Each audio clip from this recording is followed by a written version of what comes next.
the great conservative movement of America and of our time. A brush fire of freedom that's being lit all over this country. We, as an irate, tireless American populace, will overcome the few radical leftists that control the levers of power today. Joe Biden's failed economic policies has given us inflation like you can't believe, and the border is in disarray. It's amazing how few of the people commenting on this have actually bothered to go see what's happening. Well, Congressman Andy Biggs of Arizona actually went to the border. Biggs, where's Andy? Boy, oh boy, Andy. There's a guy. He's tough.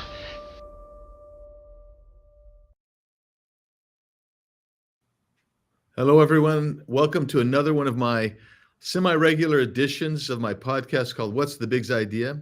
My name is Andy Biggs. I am the Congressman from Arizona's 5th Congressional District, and I am so happy to welcome to my podcast today, Sean Davis. Sean is the CEO and co-founder of the Federalist. And by the way, Sean, I go to various news aggregator and opinion makers every day. The Federalist is one of those I hit every morning. So we're grateful for your good work. Sean previously worked as an economic policy advisor to Governor Rick Perry. He was the CFO of Daily Caller, which is also on that list of aggregators I go to, Sean. And as chief investigator for Senator Tom Coburn. Sean brings an incredible background, incredible knowledge, and just I'm so delighted you take some time with me today, Sean. Thanks so much. Well, I'm happy to be here. Thank you. So lately, Director of National Intelligence Tulsi Gabbard has started declassifying documents. I believe, based on some of what I've seen, that I might have seen some of those along the way, but not nearly what is out there. It's a treasure trove. But it confirms what I think many of us believed, that top Obama officials and quite possibly Barack Obama himself were engaged in nefarious activities where they were trying to, I view it as almost a soft coup where they wanted to upstage President Trump's victory. I know that on December 6, 2016, shortly after the election, President Barack Obama, while he was still president, had a meeting and ordered certain particular activities from the intelligence community, particularly John Brennan, James Clapper, James Comey. So I'm happy to have with me Sean Davis. And Sean, just tell us what's happening there. What's going on now with what came to be called the Russian hoax, and the mainstream media never bought into it. They thought it was a hoax to call it a Russian hoax. But what do we know now? Yeah, so I think it's helpful to understand what exactly we learned in the last week, to kind of go back and think about how the Russia collusion hoax was originally constructed.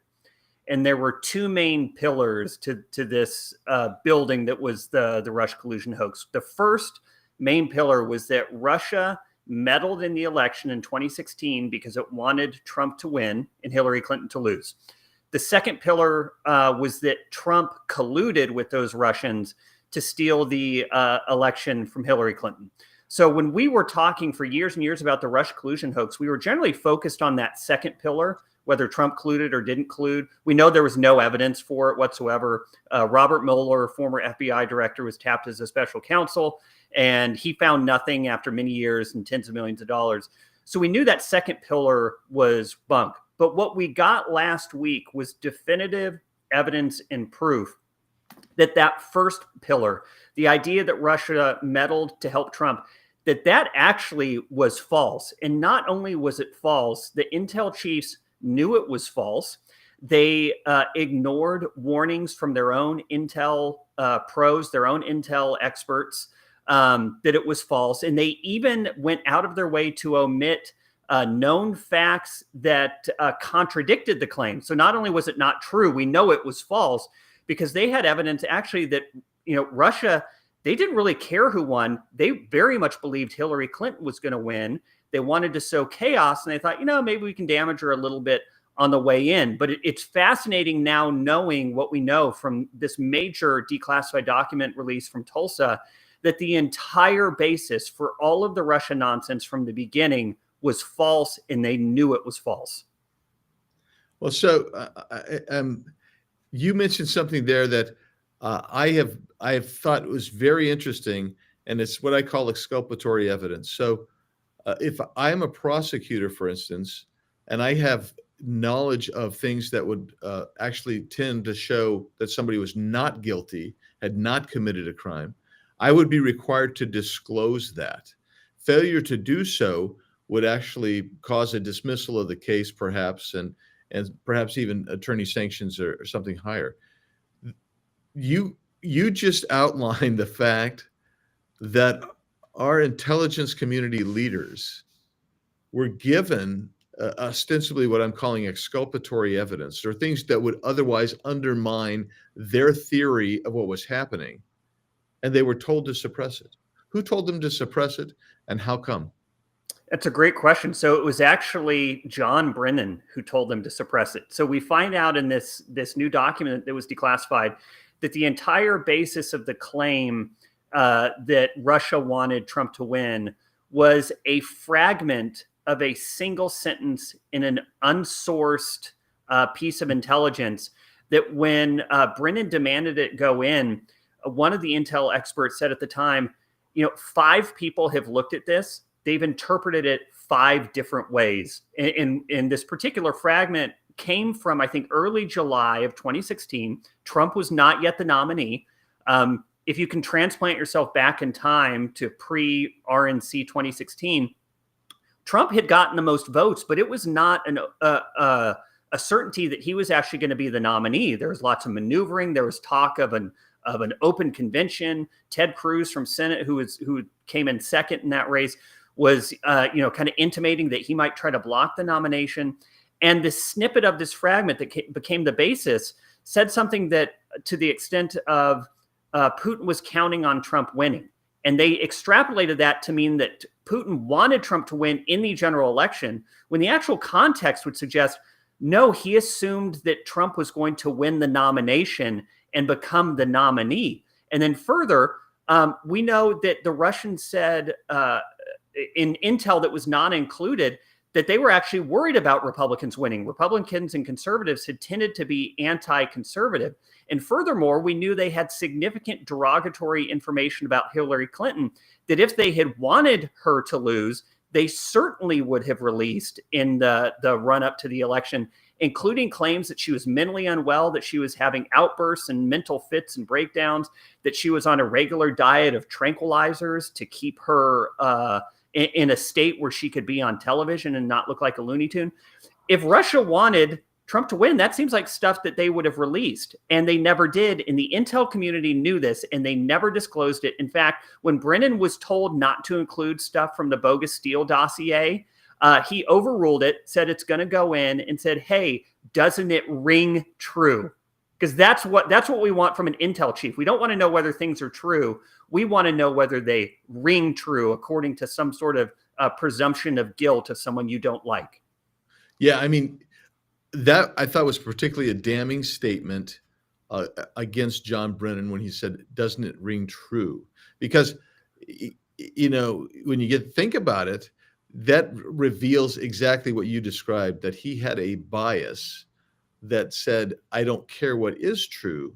I only care if something sounds true enough and is bad enough to try to discredit a person for political purposes. When you think about that, and that to me is beyond the pale. I believe it might rise to the level of criminality. We'll have to see what DOJ says, but certainly that was pretty amazing. So something you said there has triggered. I've got 2 questions for you. I'm going to ask the first one first, and because it deals with this, because it deals with the Steele dossier, because the Steele dossier is kind of like it's the foundation built upon the sand of the entire Russian hoax, and it was absolutely false, demonstrably false, and our IC knew it was false.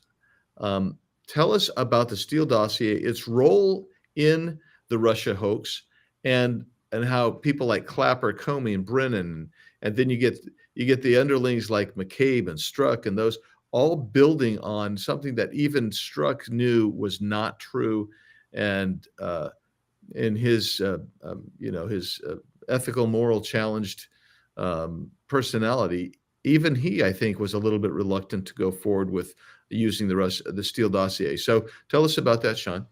Yeah, so the Steele dossier was an anti-Trump opposition research document put together by a former British spy named Christopher Steele. Now, Steele, we were told, was an ostensible Russian expert, except he didn't speak Russian, and I don't think he had been in Russia in like the better part of a decade, maybe 2 decades before doing this dossier. Interestingly enough, he was paid to do this by the Hillary Clinton campaign and the DNC. That they hired this firm called Fusion GPS, which paid Steele to go and cook this stuff up and pipe it into the FBI and leak it to the media. And he used what he called a layer of independent subsources. Yeah. You know, these claims that he made, he had no verification for. He was not the firsthand recipient of them. He heard them from people who heard them from other people. We later find out that it was all false. Several of them, including the most salacious claims involving Trump and some ladies of the evening in a hotel in Moscow, were entirely fabricated. And the FBI knew this. They weren't able to corroborate any of it. And yet this document that was paid for by the Clinton campaign, which was known to be false, which was written by a guy who, by the way, was fired by the FBI as a source because he was leaking stuff and lying about it. They deliberately used this information as the basis for a years-long witch hunt against the elected Democratic government of the United States. If that's not sedition, I don't know what is. Yeah, Sean, I'm glad you brought it up, because I've been working on this since I've been in Congress, so more than 9 years now. And one of the things I find intriguing about this is we knew the Steele dossier was bogus as well. And it was just, I mean, you say, well, they went to some bad sources, and the bad sources and you're right, they did. But I also can imagine this guy, sitting around having, drinking in the evening, saying, what else could we possibly say that's just so highly offensive that people would never support this guy? Because it appears to have been made up whole cloth, the entire Steele dossier. Because when the FBI and when they did actually try to confirm any of it, none of it could be confirmed. So I always picture the guy just having a drunken party some Friday night, Saturday night, and he's just writing stuff down, saying, "Oh, what about this? This would be great. Nobody, this is really horrible stuff." And that's really what happened. But they built it, as you say, paid for by Hillary Clinton and the DNC, and that also was known, right? So. Thanks for laying that out. That was the foundation for the Russian hoax. I want to ask you about something else that's mentioned in connection with these documents that are coming out, and that is the Hillary plan. And the Hillary plan had a verified Danish source explaining that Hillary had basically decided she wanted to do a Donald Trump Russian hoax in order to distract from her email problem that she had. That is, to remind folks, she was keeping classified documents on her server, her personal server at home, and then she destroyed it and lied about it and all these types of things. So, Sean, are you familiar with the Hillary plan that's kind of come out in conjunction with these documents that have been released by Tulsi Gabbard? Yes, and we actually knew a little bit about this, not the whole story, because we learned, and I think it was in 2020, that Brennan himself had been warned in intelligence reports that the Russians were aware of this Hillary plan to claim some sort of interference from the Russians in favor of Donald Trump. They were aware of it. Now, if you are an intel chief who is either not a moron or not completely corrupt, you would look at that, you'd say, oh, crap, the Russians are aware of this. that means they can manipulate this. They can kind of do whatever they want to sow as much chaos as they want. It's going to be really hard to figure out what they put in versus what other people may have put in. And so in light of that knowledge, you think they would have told, I don't know, Obama, or they would have put in their ICA anything about this. You think they might have said, one of Christopher Steele's subsources, Igor Danchenko, was actually suspected of being a Russian spy by the FBI years earlier. So in light of the Russians knowing of this plan, of being aware of it, of being in a position to manipulate it, of knowing that the guy who's running it, Christopher Steele, was himself an agent, a paid foreign agent of Russian oligarch Oleg Deripaska. Steele was on his payroll at the time he was doing this dossier alleging Russian collusion by others. If you knew that his main subsource was suspected of being Russian spy, that should have been a gigantic flashing stop sign that you could see from space saying, hey, we should really, really be careful about what we're doing here because of who's involved, who's making the accusations, and the notion that the Russians even knew of this Hillary plan. And yet our intel heads and our intel chiefs did the exact opposite, which suggests to me a willful, deliberate conspiracy to defraud the American public because they knew better. Yeah, I'm with you on that. You've said it so beautifully. And so really what this was a coordinated, politically motivated operation against Donald Trump, who was the duly elected president of the United States and was getting ready to come into office. I mean, there are so many weird things around this. I mean, this is tangential a little bit to the Russian hoax, but you got James Comey basically bugging his conversation with the president when he's supposed to be giving him a classified briefing about security issues. And, just blows my mind. So I want to ask this question too, because this doesn't work really unless the media is a co-conspirator, if you will.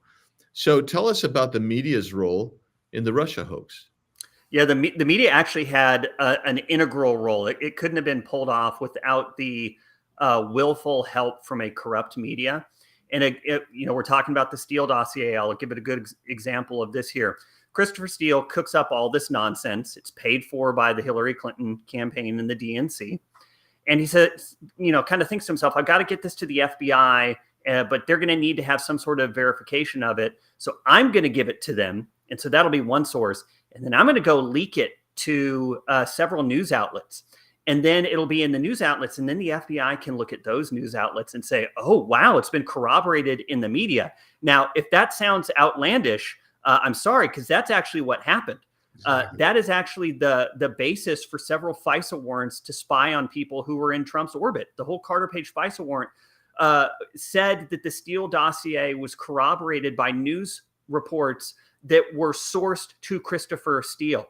So that's just one example. But you saw the FBI regularly doing this. They've done it for years. They did it to devastating effect in the Russia collusion case, where they would leak things.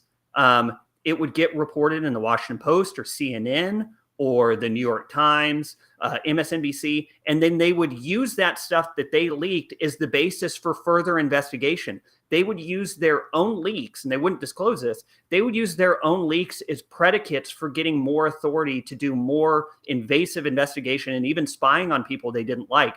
And if they didn't have the willful cooperation of an utterly corrupt media. Now, I will grant you that many, many people in corporate media are dumb as an absolute bag of rocks. And I'm not trying to be mean. Objectively, they are stupid, ignorant people.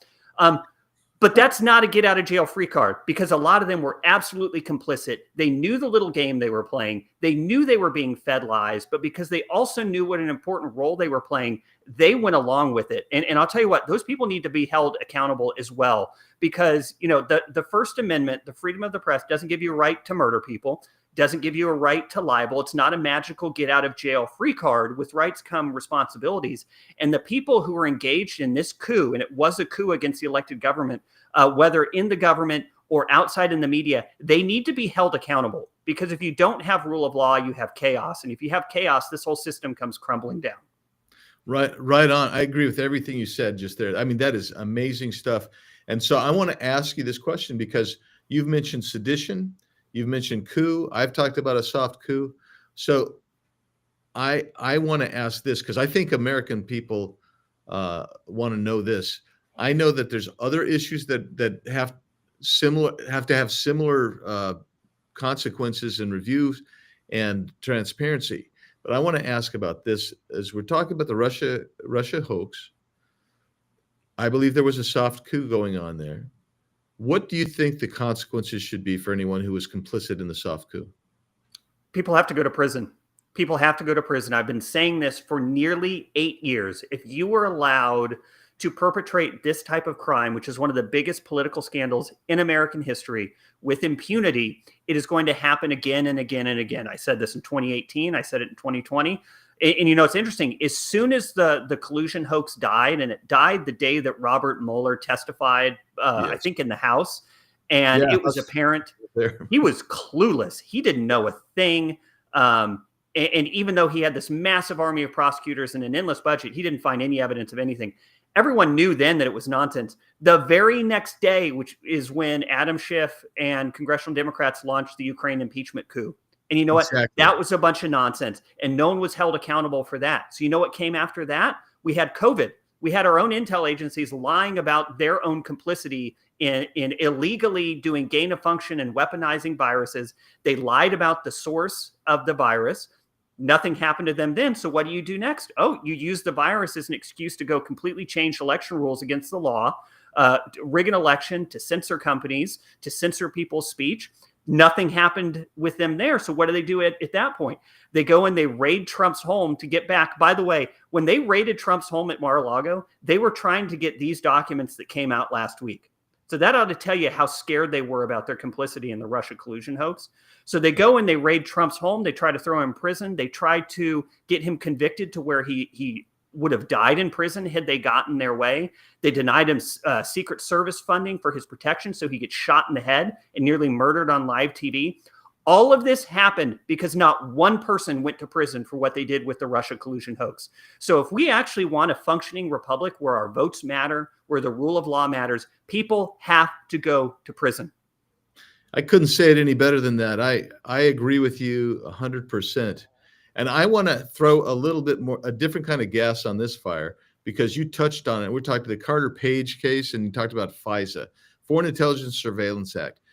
What people forget or may not know is that just like they did with Carter Page, in this instance, that guy, the FBI agent who committed perjury, changed his affidavit under oath, lied.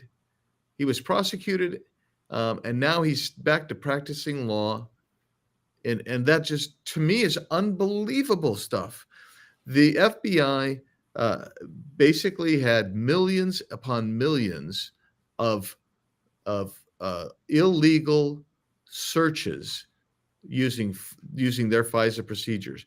And I've tried to get that changed. We almost had it 2 years ago.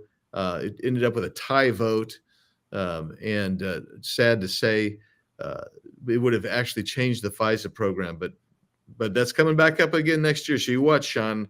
I'm going to work on that again. But that's another problem.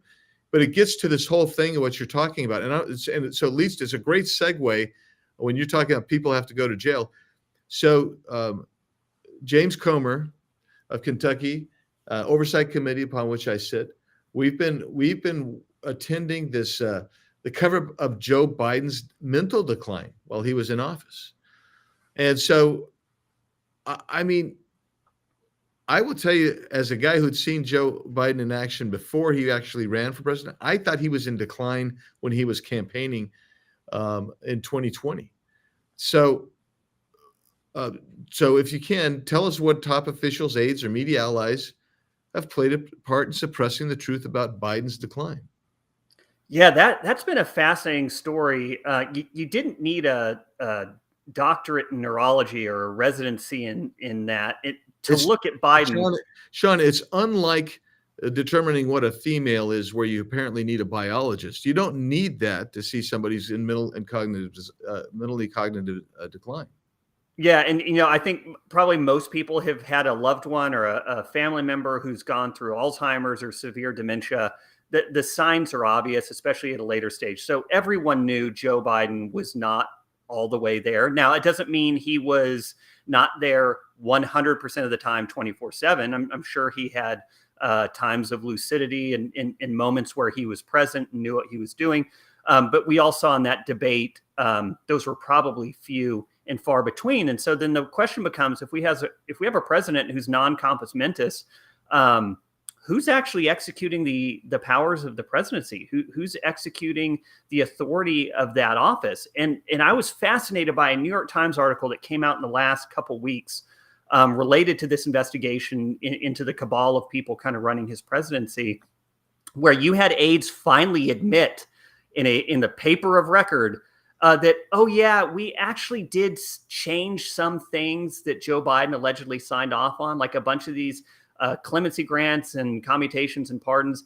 Yeah, he gave us like broad strokes, and even on stuff where he explicitly agreed to it, we went and changed some stuff afterwards. That's shocking. And it's interesting looking at how that admin handled the auto pen, which was, they did it all the time, hundreds, if not thousands of uses of it. The only time we really saw Joe Biden's signature was on Hunter Biden's pardon, because he wanted to make sure that one stuck.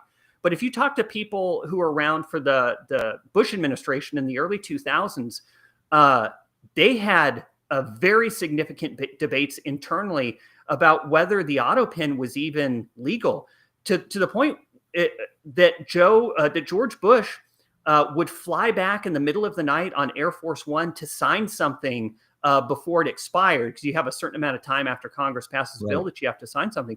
He would fly back in the middle of the night to personally sign something, because they were so concerned that if he, the president, didn't physically sign something and show that he authorized it, that it wouldn't have legal effect.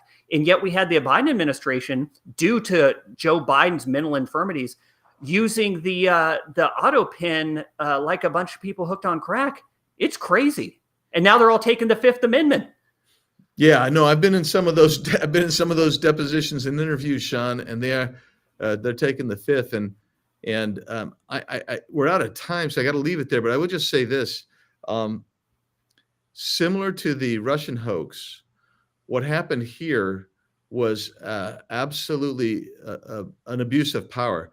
I believe that we're going to have to get back in, and it demonstrates the loopholes and the problems with the 25th Amendment. Because, and I'll just close it with this, but saying in the 25th Amendment, the cabinet has to basically come out and say this our president doesn't have the mental capacity to continue, or physical capacity, either one. And that's what's necessary. But the problem is, when you have someone like a Joe Biden who doesn't ever even meet with his cabinet, he's basically ceded all his power to his cabinet. The cabinet members have this enormous cachet of power that incentivizes them not to report that Joe Biden their president is incompetent. Of course, you got the problem with the vice president, I'm sure that they didn't really think was competent either. But the issue is, ultimately, I think we're going to have to fix the 25th Amendment and send that to the people to fix it, and then also hold these people. Did Dr. O'Connor lie to us?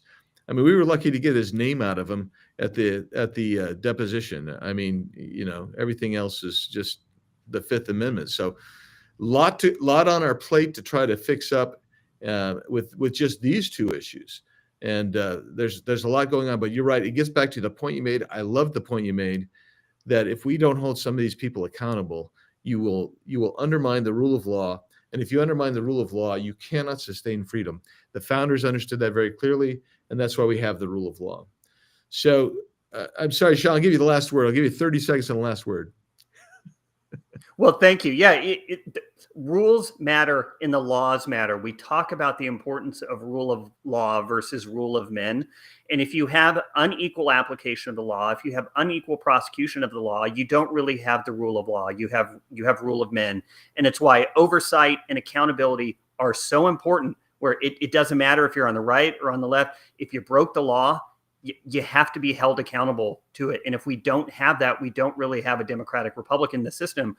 We have a tyranny built on whoever's in charge at the moment getting to imprison whoever they want, regardless of the rule of law. And you can't have a nation sustain itself on that type of foundation. Thanks so much, Sean Davis, the Federalist. Sean, if people want to follow you, what's your social media? Thank you. They can find me on X at Sean, SEANMDAV, or they can find our entire collection of reporting online at thefederalist.com. Thanks so much for being here. You can follow me at Rep. Andy Biggs AZ. On Facebook, I'm Congressman Andy Biggs, or you can come to my official site where you can get this and other editions of the podcast and all of our media hits at biggs.house.gov. I thank my special guest. Thank you for joining us today, everybody. And thanks, Sean, for being here. We'll talk soon. And let's stay in touch over this, all of these scandals and issues that are going on right now. Appreciate it, Sean.